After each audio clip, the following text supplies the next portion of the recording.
Olá, tensão entre Rússia e Ucrânia. Um conflito que, desde 2014, já deixou mais de 14 mil pessoas mortas. Quais as causas desse conflito, os desdobramentos e as consequências? Para falar sobre tudo isso, recebemos aqui no Opinião Pernambuco, de forma remota, Dmitry Nascimento, cientista político, pesquisador do Instituto de Estudos da Ásia da Universidade Federal de Pernambuco. Seja bem-vindo, professor. Obrigado aos espectadoras da nossa TV universitária UFPE. É um prazer estar aqui colaborando com mais essa análise. Eu sou Valdir Oliveira e lembro que o programa Opinião Pernambuco vai ao ar de segunda a sexta, às 7h40 da noite, na TVU, canal 11.1, às 8h30 da manhã nas rádios Universitária FM 99.9 e Paulo Freire AM 820 kHz. Bem, professor Dmitry, o que a gente está vendo nesse momento é uma encenação, é uma ameaça. Essa guerra existe desde quando ela se acentua nesse momento? Vai realmente haver uma invasão? Qual é o panorama inicial que o senhor traz para a gente sobre essa situação entre a Rússia e a Ucrânia?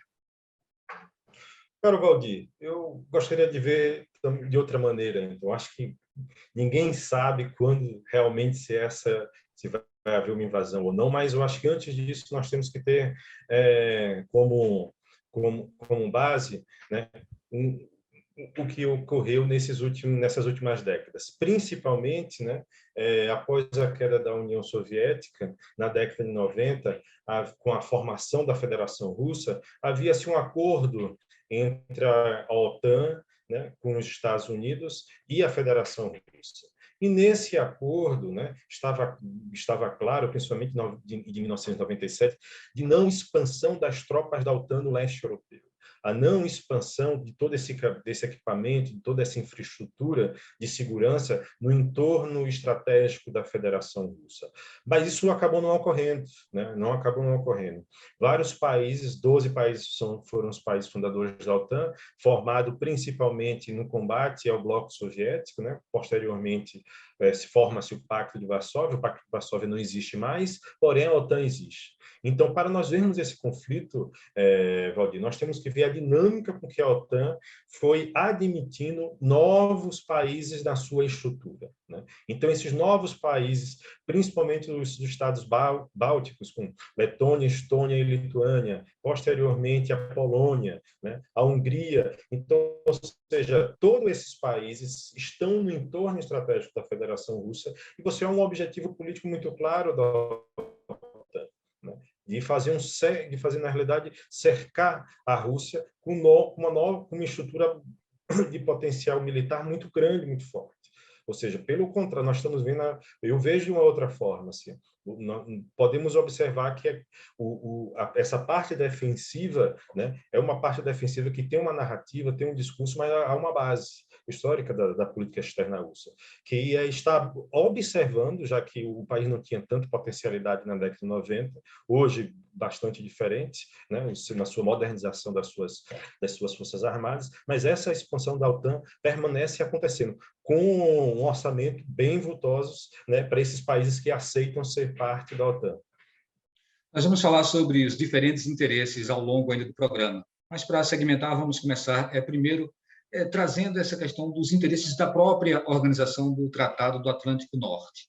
Por que a OTAN ela considera importante se fortalecer, ou seja, ampliar o seu raio de ação, envolver mais países, como é o caso agora desse namoro, dessa tentativa de trazer a Ucrânia? Muito bem, eu creio que vamos na política agora, né, Valdir? Acho que da política a gente consegue observar quais são os passos que foram dados posteriormente. Na política, tanto na década de 90 quanto de 2000, foram impulsionadas no leste europeu várias revoluções coloridas.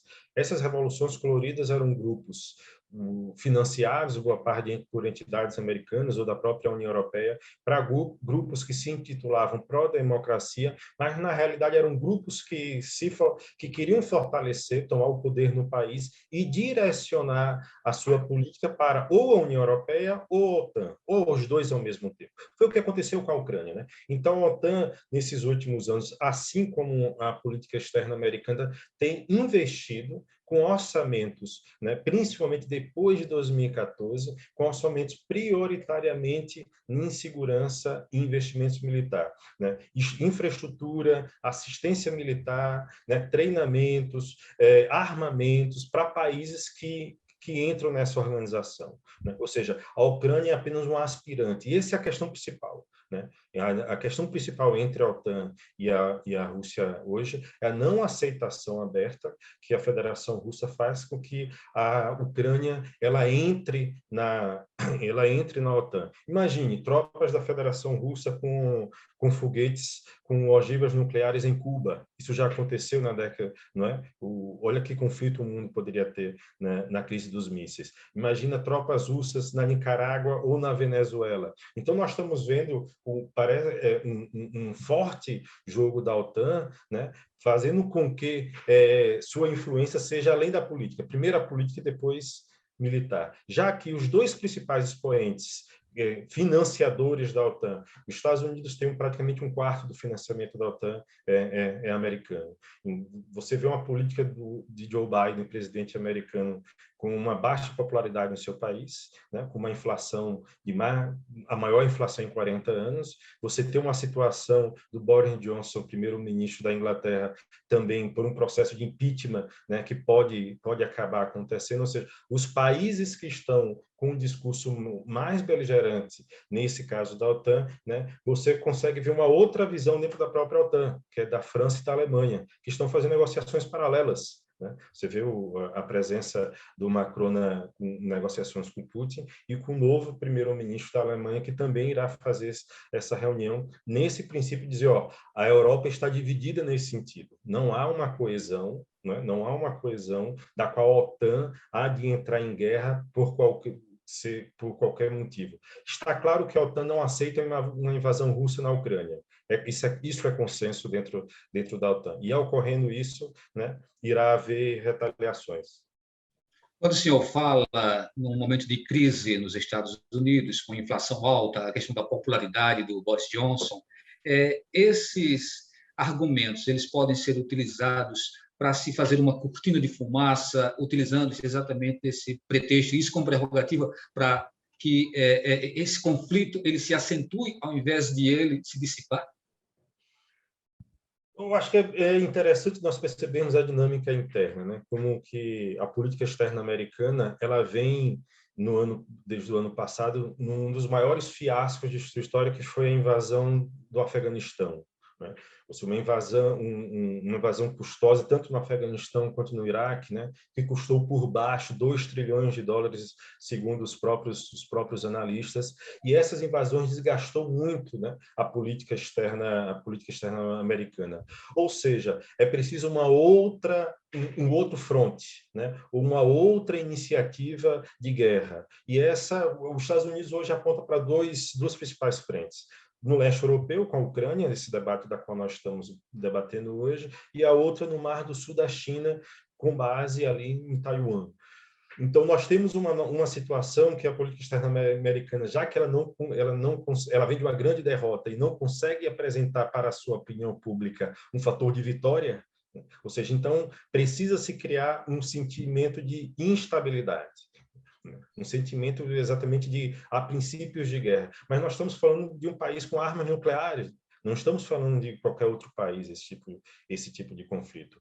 Essa semana passada, agora, nesse último sábado, o presidente da Ucrânia, Volodymyr Zelensky, fez uma declaração dizendo como que isso não ajuda, né, essas declarações americanas. semanas. Ele foi, entrar em pânico a população, né, faz com que isso não ajude nas negociações, pelo contrário, né, aumenta a tensão. Por isso que nós estamos vivendo semana após semanas com uma data que chega, que está para acontecer ou não de uma invasão.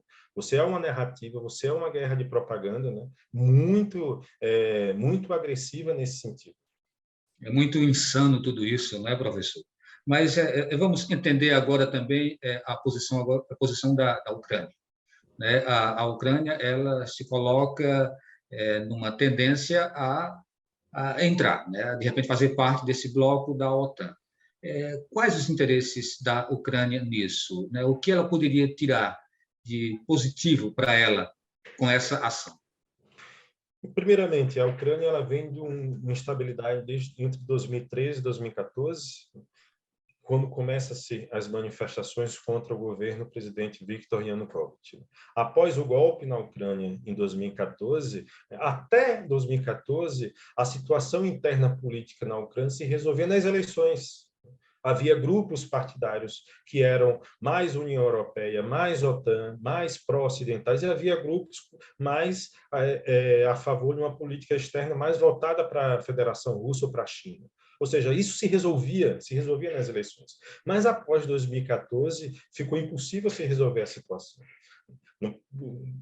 Posteriormente, a Rússia parte, né, para a tomada da Crimeia, né, o seu porto e Sebastopol histórico, né, a Crimeia tem um valor histórico para a Rússia, e no leste europeu, onde a maioria da população é russa. Não tem como negar. É a segunda, nas províncias de Donetsk e Lugansk, na atual auto-intitulada República de Donbás, boa parte da população, que é a segunda maior parte da população ucraniana, fica nessa região, uma região muito industrializada historicamente também, ou seja, há um racha no país muito claro. Há um racha no país muito claro. E desde 2014 não há resoluções sobre isso. Houve uma série de negociações, como as negociações de Minsk, capital da Bielorrússia, onde tanto a parte ucraniana, quanto a parte russa, quanto da União Europeia se reuniam, né, para poder colocar os pontos. Né? Então, o que nós estamos vendo hoje é uma quebra dos tratados de Minsk, da Bielorrússia. E com esse tratado, com uma entrada dos Estados Unidos, que não faziam parte dessas negociações, tanto a Inglaterra quanto os Estados Unidos entram de forma muito agressiva, num discurso muito beligerante. Ou seja, nós estamos vendo todo um processo que foi construído de negociações entre a parte europeia e a Rússia com a Ucrânia ser quebrada. O que o Putin sempre falou, não, é preciso refazer os pontos que foram, né, dialogados, né, a partir dos acordos de Minsk. Ok, professor Dimitri, a gente faz agora um intervalo no programa Opinião Pernambuco e retorna daqui a pouquinho falando sobre a tensão entre a Rússia e a Ucrânia.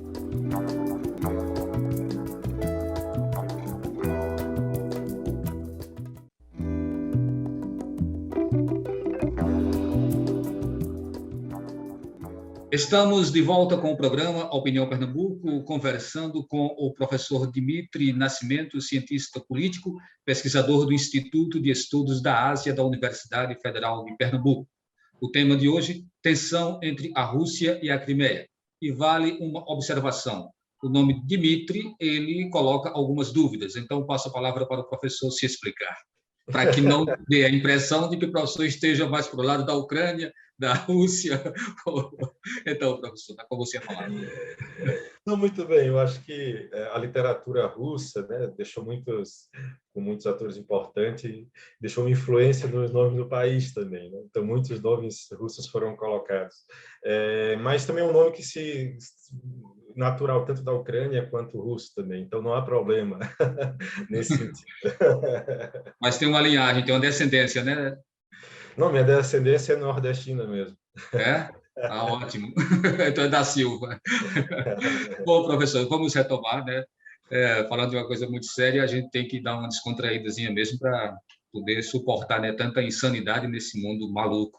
Mas aí vamos agora tentar entender os interesses da própria Ucrânia. Né? O que o presidente da Ucrânia, Volodymyr, né?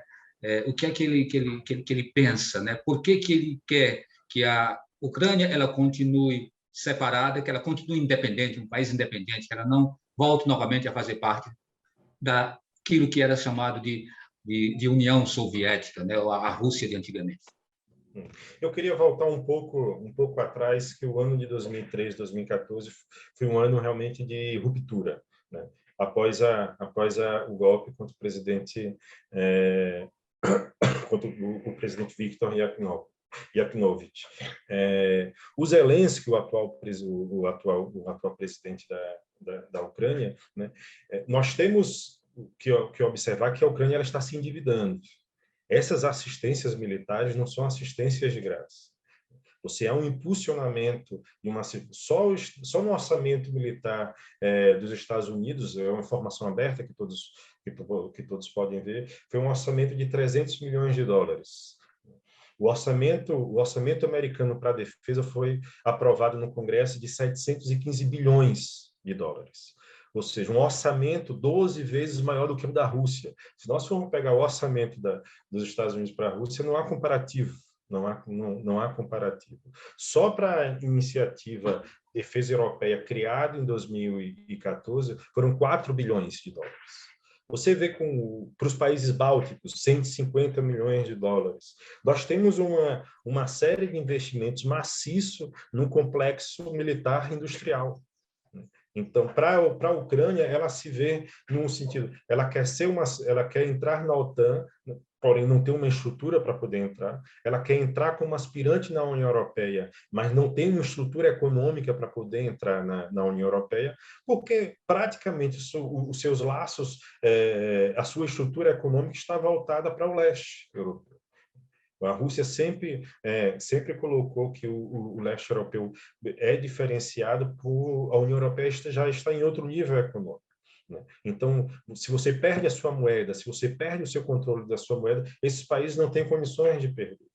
Porém, o grupo político que está desde 2014, né, os grupos políticos de interesse ucranianos que estão desde esse ano até, são grupos totalmente ligados ao lobby americano e da União Europeia, né? Se lembrem que, em 2014, o filho do próprio Joe Biden virou um dos conselheiros das principais indústrias de gás da Ucrânia. O próprio Trump se utilizou isso para poder atacar o Joe Biden.